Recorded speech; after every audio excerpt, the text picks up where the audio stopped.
Безпека – це не якась абстракція. Це конкретні дії педагогів, які вони мають не тільки знати, а й практично відпрацьовувати. Тому сьогодні ми на цій локації готуємо 26 тренерів з Запорізької області, які після цього поїдуть в свої школи і будуть навчати там педагогів ефективно реагувати на небезпеку. Специфіка регіону полягає в тому, що це прифронтова зона. І окрім того, школи, в яких навчаються і працюють педагоги, це так звані підземні школи, в яких алгоритми реагування вони дещо відрізняються. І саме тому наші педагоги зараз тут проходять поглиблене навчання для того, щоб фахово підходити до масштабування цих навчань в своїх закладах освіти. Скільки б ти не завчав, не вивчав ту теорію, поки ти це не спробуєш на практиці, то результату по факту не буде.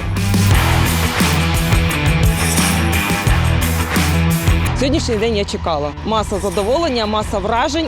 Саме головне, тебе, знаєте, ввели в той стан, в ту ситуацію, яка справді може бути. І ти не очікуєш її, не знаєш, що буде. Є цінність в тому, щоб зрозуміти, як ефективно налагодити комунікацію між службами різними. І ми змогли завдяки цьому тренінгу порівняти ролі різних служб – поліція, ДСНС, медики, психологи. Найбільшим відкриттям про те, що до всього бути готовим неможливо. І друге, те, що я як вчитель несу відповідальність не тільки за своє життя, а й за тих, хто мені довірився. Взяти той вогнегасник не теоретично, а практично відкрити його і спробувати затушити полум'я. Друге, дуже мене вразило вдягнути костюм хімічного захисту. Насправді це дуже незвично і складно. Гіперважливим є навчання зі службовцями ДСНС, рятувальниками, де вони покажуть, розкажуть помилки, створять ці ситуації. Користь таких навчань 100%.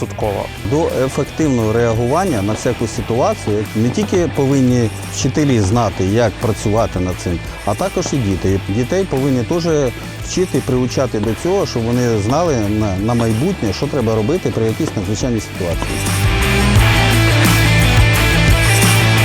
Практичне відпрацювання – це одна складова цих тренінгів. Інша складова – це психологічна готовність педагогів діяти в надзвичайних ситуаціях. Будь-яка методика не працює, якщо людина розгубилась і в стресі. Тому тренінги такого типу якраз і спрямовані на те, щоб зменшити страх і підвищити власну впевненість в своїх силах. Педагогам, особливо при фронту, дуже необхідно взагалі мати психологічну культуру, розвивати її в собі, тому що ми, дорослі, фільтруємо через себе, і діти нас відчувають добре, і те, як ми з цим можемо самі впоратися, впливає і на навчальний процес, і на те, як нас приймають учні.